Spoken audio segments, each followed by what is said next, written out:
Let's all go to the lobby. Let's all go to the lobby. Let's all go to the lobby. Hello, my name is Justin Decloux, and I'm here today with Richelle Charkot, who is the programming director at the Royal Cinema, and we're going to take you through some of the movies that are playing in August. Like I said last time, even if you don't live in Toronto, hopefully we'll say a film that you've never heard of, or we'll remind you to go, oh yeah, I should check that out. So August, it's the end of summer. Are you excited? Yeah, definitely. I'm very excited. Really? It's hot. Yes. I'm not one for the heat. Are you more of a fall baby? Where I'm you're absolutely more of a fall baby. I need that comfort, that 2 weeks of comfort that we get in Toronto. So, because we're doing this a little bit later this month, we're going to jump right to August, the 8th, Faster Pussycat Kill. Yes. Russ Meyer's classic. We did Faster Pussycat a couple of years ago, and it was like a extremely fun screening. And this one's going to be introduced by drag queen Alice in Chains. So Ooh. I'm very eager to get her little backstory on why she wanted to program it. Russ Meyer is one of those filmmakers that for a long time he was kind of out of the loop as far as screening in theaters goes, because certain people own the rights to his films and they were not very friendly. Yeah. So I remember a few years ago when Faster Pussycat Kill was playing, I was like, whoa, you guys are playing it on the big screen? And it's coming back again. I mean, if there's a summer movie, it's definitely that one, where very strong women are beating weak men to the ground. Yes. And then on August 10th, we have Speed, the Keanu Reeves classic. I love how you wrote 25th anniversary. Yeah, baby. Do you think that gets people in the door when you put like an anniversary or something? I always see that. It's like, it's the 13th anniversary of Toy Story 3. It's, I don't know, it's sometimes like some cute little context. It often just kind of leads to people being like, wow, it's already 25 years old. I'm so old. Yeah, It's been 84 years. Exactly. I have a distinct memory of watching Speed 2 on VHS. Oh, cute. Cruise Control. Absolutely. Which, you know, in my mind is probably the superior Speed. Even though that Speed is fun in and of itself with its rewritten Joss Whedon script and Dennis Hopper as the villain. And then on August 11th, you have Surfer Teen Confronts Fear. Now, this played at the What the Film Festival. Surfer Teen Confronts Fear is not available anywhere. So it's not available online, it's not available on DVD. If you want to see this film, you got to come to the theater. And I mean, the way to describe it is it took like 10 years for one guy to make, who's a university professor, and essentially it's him giving a long philosophical speech to his son on a beach, as well as a like military conspiracy subplot and clones and ghosts of himself. There's a line where he's like, I'm in an Iron Maiden of pain! I'm made of jellyfish juice! Something like that. I remember that the audience, when we watched it, everyone was mouth agape, and people left going, I will never forget that screening. So this is being put on by my pal, Peter Kaplowski, so I hope if people are even a little bit interested in it, and it's been compared to like Neil Breen or Tommy Wiseau, in the sense that it is that kind of like direct vision from a individual filmmaker, come check it out. Amazing. And then on the 15th, it's Dawns of Disco by Royal Stompbox. So this is a newer documentary about I believe it's an Italian pop star. He was really big. And then it was revealed, like, recently that he was actually lip-syncing to somebody else's tracks. Amazing. And he got really angry, and the other guy who was singing is, like, kind of aloof. He doesn't really bother him, and it's kind of charting both their career paths. Fantastic. I mean, were you a big... Milli Vanilli? Milli Vanilli. I couldn't say the name for some reason. Yeah, I was going to say, it seems pretty Did you have those tapes, and you were, like, putting them in? And No. then when you learned... that they weren't singing, like rip the posters from your wall. I was born in 1992. Oh my god. I'm 4 years older than you. It's been 84 years. Actually, I have no recollection of them at all either. Yeah. So they won a Grammy though. That's crazy. Can you imagine Did they get it? Like it was like taken back, away. Right? Can you imagine like winning something that you know you didn't do? Would you accept it anyway? I don't know. I'm too nervous of a person. I'd have to be on like Xanax. So you'd be scared you'd get caught? I can't hold. If you tell me a lie, I'll tell everyone in 10 seconds. Really? Yeah, no, I'm too nervous. So if someone was like, you win the Head Programmer of the Year award, I'd be like, and you'd be like, lying. I'm not a programmer, I'm a liar, I don't do any of this stuff. And people are like, it's obvious, like, we have you on video doing it. You're like, shut up. Jump through a window. Exactly. And then on the 16th, this is your series, Retro Pass. Hell yeah. Xanadu. It's a double dose of disco this month. Can we talk about how much fun Can't Stop the Music was last month? Had a fucking blast. Yeah. It was so amazing. Like, I love that movie so much. It wasn't that great of a turnout, but I feel like the people that were there were really enjoying it. Oh yeah, really cute. We were like applauding and Yeah. cheering along. And Can't Stop the Music, the Village People musical, is so gay. Yeah. Way more gay than I expected. Yeah. When they sing YMCA, Yeah. they're just like nude men in the shower. There's just full dong. they're just like, you just see their glistening muscles as they're Yeah. working. There is no subtext in the song. I love it. I love the passing moments of like women hitting on them too, where it's just like, okay, whatever. So I learned that one of them is not gay. Yeah, the lead singer. If I had to take a guess, it would probably be him. Yeah. I mean, when you watch that movie and you're like, what's your favorite Village People? Yeah. Obviously, it's the biker. Yes, of course. Because he has the most... Leatherman, don't get nervous. Leatherman, don't get nervous. That was a big laugh line. Yeah. I wish like 400 people would have shown up for that movie. It deserves that audience. Exactly, right? I was pretty bummed. But So I hope people will come to Xanadu because, like, as we said about Can't Stop the Music, there's some real, like, deep cuts in that movie that I was, like, looking for the songs afterwards. Like, I could not find the Milkshake song anywhere. the milkshake song is so good. And that's, like, the Milkshake song is, like, this giant produced number. Yeah. It's, like, 10 minutes long and supposed to be a commercial. Yeah, oh my god. The budget of that movie is insane. But Xanadu is a movie that I listened to the songs a lot as a kid because I guess I was just an ELO head. Of course. Yeah. And, I mean, the title song is great. You got Gene Kelly. You got some Don Bluth animated segments where they turn into frogs and have sex with each other. I assume that's implied. Yeah, I screened Xanadu last summer because Really? I do what I want here. Yeah, I'm the boss. Give me that award. Exactly.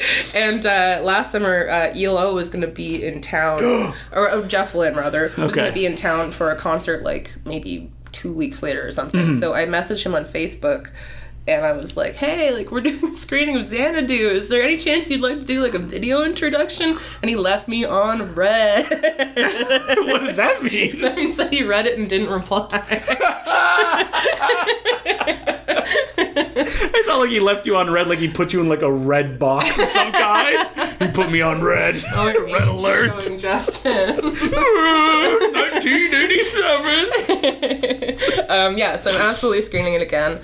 Because honestly, the reason why I did these 3 films, The Apple, Can't Stop the Music, and Xanadu, is because they all came out in 1980. Wow. Which is insane. Olivia Newton-John turned down Can't Stop the Music to do Xanadu, which is hilarious because there's an alternate timeline where she did Can't Stop the Music and her career had the same trajectory.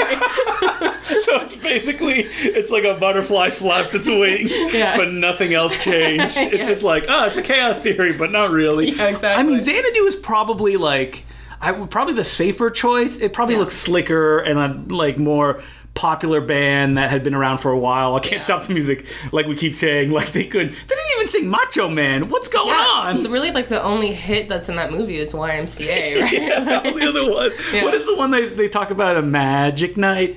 It's gonna be a magic night. I mean, you nailed it. It's like you close your eyes, like you're watching the screen. Yeah. So after that, on the 18th, you have Scott Pilgrim versus the World. Yeah. This is the law in Toronto. We have to show this movie, I guess, every month under punishment of death. It has to happen. Yeah, it's the 50th anniversary of the first volume of Scott Pilgrim. I was thought you were going to say since the movie. Oh my god. I look in the mirror, it's like a werewolf transformation. Yeah. So yeah, the series creator, he's going to come by, he's going to introduce the movie. There's going to be prizes. The Beguiling and TCAF are going to co-present it, so it should be a pretty fun night. And after that, there's Death Proof. Yeah, because Alice in Chains is doing her independent programming with Faster Pussycat, she wanted to do something kind of culturally relevant and similar also. So Death Proof is a good way to go. Yeah. How do you think it ranks on your Quentin Tarantino? Honestly, I fucking hate ain't Quentin Tarantino. So Death Proof being, it's not long. Oh, there's a 2-hour version. Okay. The face you just made. I like Death Proof. I like Death Proof more than anything else. In the world? Yes. Yeah, anything else at all. Okay. My family, my boyfriend. And on the 21st, Bugsy Malone. Ooh, it's a big musical month. Yeah, why not? Bugsy Malone, speaking of Edgar Wright, he loves Bugsy Malone. It's like one of his favorite movies. That's cute. And it's a fun one. A great Paul Williams song. And they made have you seen it? They made the baffling decision that everyone that sings has Paul Williams' voice. All the children. Fucking fantastic. So, yeah. No, I've been meaning to watch this one for a long time. But yeah, so it's a Ladies of Burlesque screening, so that means that it's gonna be preceded by some live burlesque. So I cannot For the kids. can't fathom what that's gonna look like. Will it be children who will be doing it? No. Okay. All right. Just someone on their knee. Oh, they're dwarfing it. Do you remember who Dwarf is? God. And then on the 23rd, we have Wall Street. Yeah. Unfortunately, not the great sequel with Shia LaBeouf, Money Never Sleeps. Absolutely haven't seen that. This is the original one with Charlie Sheen and Martin Sheen and Michael Douglas, and it's actually playing on 35mm. Yeah. I'm surprised that Neon Dreams hasn't played this movie yet, because it is like the right down the middle, like this is what the 80s are, greed is good kind of movie. Totally, that kind of like dirty, like cocaine riddled type of movie. Do you think Wall Street is like popular these days? Do people have it like posters on their wall, or does this fall into the category of like, oh, I know of this movie, but I don't recall watching it, so I shall go see it in the theater? I think it probably... I feel like it's going to be like 50-50. You know what I mean? Like, I feel like Wall Street has such name recognition that I feel like a fair amount of the crowd won't have seen it already. Yeah. Yeah. And then on the 24th, I'm laughing because I have a story about this. Alan Howarth please. Live. Yeah. Now, Alan Howarth is the co-composer of most of John Carpenter's original scores. And he was at a fan expo recently, and my friend bought some stuff from him. And he gave me a t-shirt because he said, I cannot wear this t-shirt. It just says...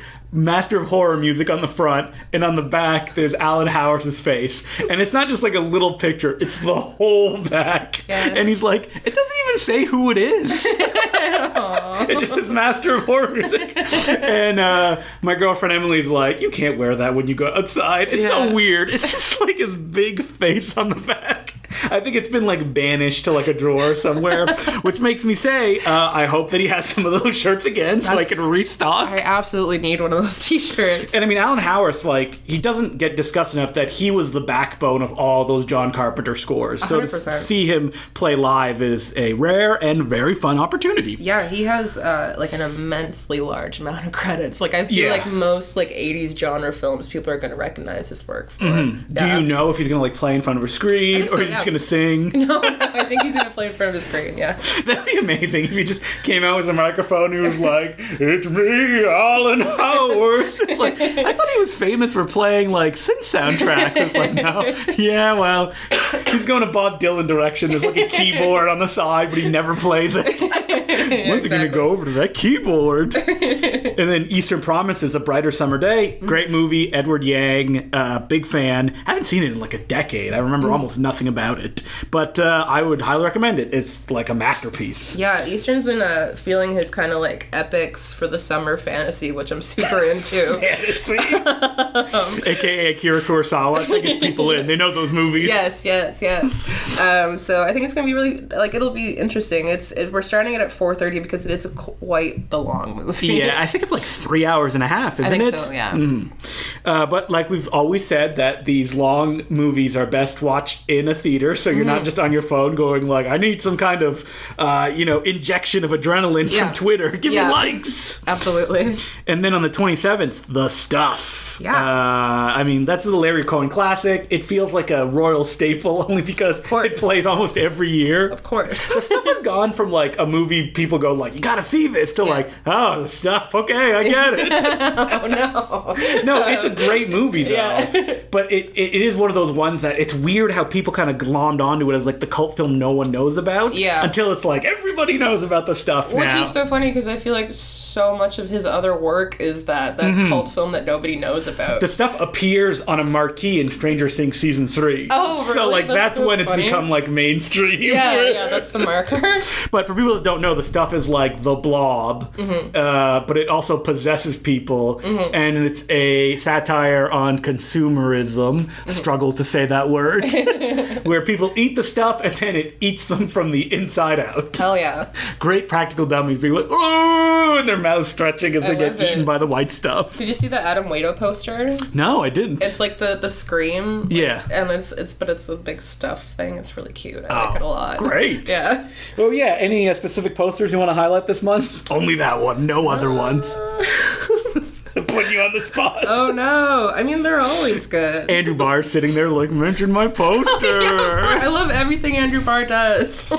Andrew Barr being probably the most prolific, I would say, Royal Cinema poster artist. He's truly a hero. I was messaging him recently and I was like, you may be the most prolific original poster artist working today. Yeah. In the sense of like, not like Photoshop collages or anything like that, like drawn posters. Yeah. Because I can't imagine anyone in the world doing as many as he does, which are sometimes like 3 to like 10 a month for the Royal Cinema. Yeah, no, he'll turn it out in like a night. Like it's insane. Like something really unique. And yeah, I love Andrew. He's great. You should check out, I think Andrew Barr Illustrationist is his website, and you can buy prints and stuff like that from him. And speaking of that, he has not delivered my poster for Dreadnought yet, which is playing on August 28th. Dreadnought is a martial arts picture starring Yung Bao, who's one of my favorite martial artists.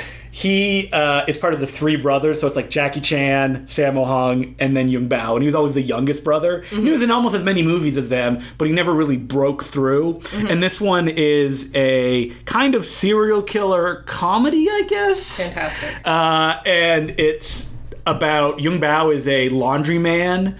Batman and Robin stole the scene, where Robin does the laundry with martial arts. Yeah. He does that in this movie, and they literally copied it scene for scene. And he's being chased by a psychotic killer wearing this crazy tiger face mask because the killer goes insane every time he hears little bells ring, and Yung Bao has those bells around his neck, and he never figures out throughout the movie that it's those bells that's making the killer go crazy. Oh my goodness. And it's directed by Yu Wo Ping, who's probably the most famous action choreographer ever, who choreographed The Matrix, Crouching Tiger, Hidden Dragon, Kill Bill, and it's his directorial effort in the 80s where he and his brothers were a team, and they would make these insane movies where like hats turn into guillotines and sleeves will like reach out and decapitate people. So it's definitely something that everybody should check out if you like kind of those, imaginative martial arts films, because it's a blast. Cute. And then on August 29th, Don't Look Now. Yeah. Presented by No Future. This is the Nick Rogue classic where Donald Sutherland looks for his... I don't know why I'm laughing. His dead child. Hilarious. This is the movie that, like, it's almost impossible to read about it without having it spoiled of how it ends. Yeah, exactly. And that always put me off a long time being like, well, I know how it ends. What the big payoff to it is. But it is so textural, and what Nick Rogue does with his camera and the editing, it's, like, really famous for, like, a sex scene where you see them having sex and then them after sex. Yeah. And it is something that, like, I feel that even if you know how it ends and you haven't seen it, you should still see it because it's a mood piece more than it's like a gotcha kind of screenplay. Yeah, especially watching something like that in a movie theater. I just watched Performance the other day and I really liked it a lot. You know what? I've never seen Performance. It's really good. It's really it has the editing of like the VHS tape from The Ring. Like it's just all over the place. It's really disorienting. Yeah, because that's Nick Rogue and Donald Kamel. I'm probably saying his name wrong. Yeah. And it was their first film, and people say that it was actually not. It was actually the other guy, not Nick Rogue, who kind of. Oh, really? You introduced him to that editing style, which Nick Rogue would then utilize in his later films and kind of sweet. work with. Very cool. And then on the 30th, it's Fire. by Sangam. Am I saying that correctly? I think I said this the last time. I think so, yeah. And this is a film by Deepa Mehta, and I have to admit, I actually have not seen it. I have not seen any of her trilogy, so Fire, Water. Wait, there's another one, and I don't recall what it is. Ice. I assume. Sure, yeah. Ice to see you. This is continuing the programmer's series of women in Hindi film. Because women in Hindi film is something that doesn't get highlighted enough, because Hindi film doesn't get highlighted, period. Yeah. So to have like this women-specific program is something that I love, and I hope that more people come out and see. Yeah. That's on August 30th as well. Yeah, she's doing that for like a 6-month run. So this 6 is the months? second one. Oh, wow. That's awesome. And then on the 31st, we have the greatest double bill of all time. Thank you. Do you think it's ever been done before? I don't think so. What is it? Let the people know. They don't see the calendar like we do in front of us. It's Babe, Pig in the City, and Mad Max Fury Road on a 35mm. 2 George Miller films. Yeah, I can't take credit for this programming genius. It's Brendan Ross's handiwork. Actually, just last night, I was like, just flicking through Netflix, like trying to find something to fall asleep through, and I watched the beginning of Babe. I did not realize that George Miller also was involved with Babe. So the rumor has it he essentially like ghost directed the first Babe, because the guy who directed it did like one more thing after, but then was kind of forgotten. Yeah, it holds the fuck up. I watched it for the first time a few months ago and I had tears streaming down my face. Right? Yeah, it's so That'll good. do, pig. That'll do. I know. The puppetry is like really convincing. All the animals look fantastic.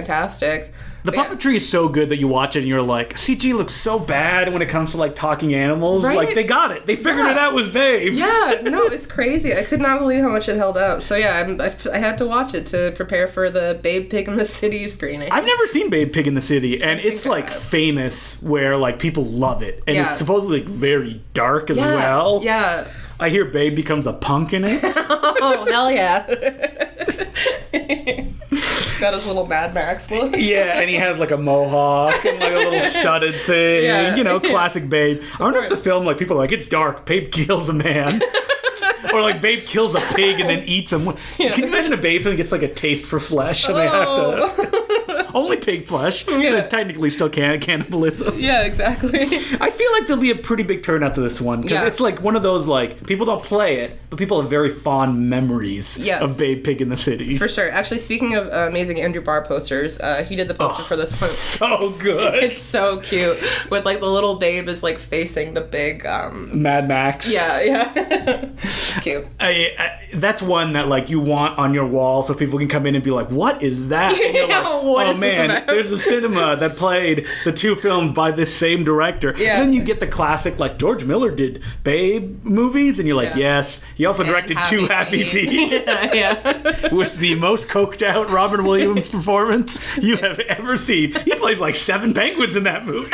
I like to imagine he only had one, but they couldn't stop him, and they're like, I guess he's going to play multiple characters. That's how it works in animated films. That's so funny. So, after August, you get into September, and September is usually a very quiet month. Yeah, we are a JFL venue, so our last 2 weeks are just, they're live comedy, which is fantastic, and it is also kind of a nice break for, like, the programmers, especially because September is TIFF month. Do people go to TIFF? I hear it's very expensive. Yeah, exactly.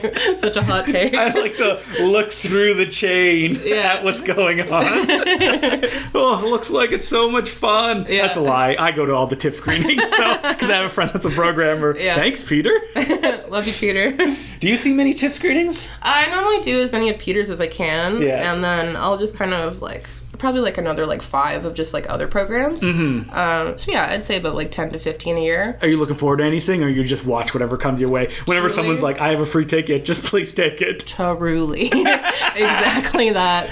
No, I really haven't paid much attention. I've been too busy this year. But I definitely will be around. And there probably won't be an episode in September because it's not that much stuff. It's just for laughs. Yeah, I can tell you what we have going on. Sure. We have 2 screenings of Alice Doesn't Live Here Anymore. Once again, an anniversary screening. It's been about 45 years. But that is one that, like, everybody that always tells me, like, I'm a huge Martin Scorsese fan, except Alice Doesn't Live Here anymore. And it's like, watch it. It's, like, really fun. Yeah. And he does a lot of super cinematic stuff with the story, which you wouldn't associate with him. And because of that, he approaches it in a really interesting way. Yeah, that should be pretty good. That's kind of like a couple days before TIFF, I think. And then we have a screening of Paul Bartel's last movie, Shelf Life, with the cast in attendance, which is going to be pretty zany. I thought you were like Paul Blah, and I'm like Paul Blart Mall Cop. I just go off the rails. You're like, listen, in September, nobody comes. Nobody's even looking at it. We're playing Paul Blart Mall Cop every day, and then only on the last day are we playing Paul Blart Mall Cop 2. And then I'm skipping town. Yeah, and then there's a couple of things that are still up in the air, but those are my confirmed so far. Alice Doesn't Live Here anymore, and Shelf Life. Yeah, directed by Paul Bartel. Exactly. You saw my lips moving to say Paul Blart. Paul Blart. You think people would come if you played Paul Blart Mall Cop? I don't want to know that. Were you around when the Royal did the screening of Mordecai? I knew you were going to say that. Yes. That was a massive audience that came. It was so funny. You didn't attend? No, I did not attend. Because that was like way after Mordecai had been out of cinemas, and people on Twitter, the most annoying running gag in the world, somehow got it to play here. It's lunacy. It's lunacy. Probably the last time Mordecai will ever play theatrically in the world. Yeah, absolutely. Well, that's it for The Royal. Until next time, I'm Justin Decloux. And I'm Richelle Charkot. And come to The Royal, which is on 608 College Street, Toronto, Ontario, Canada. Let's all go to the lobby to get ourselves a treat.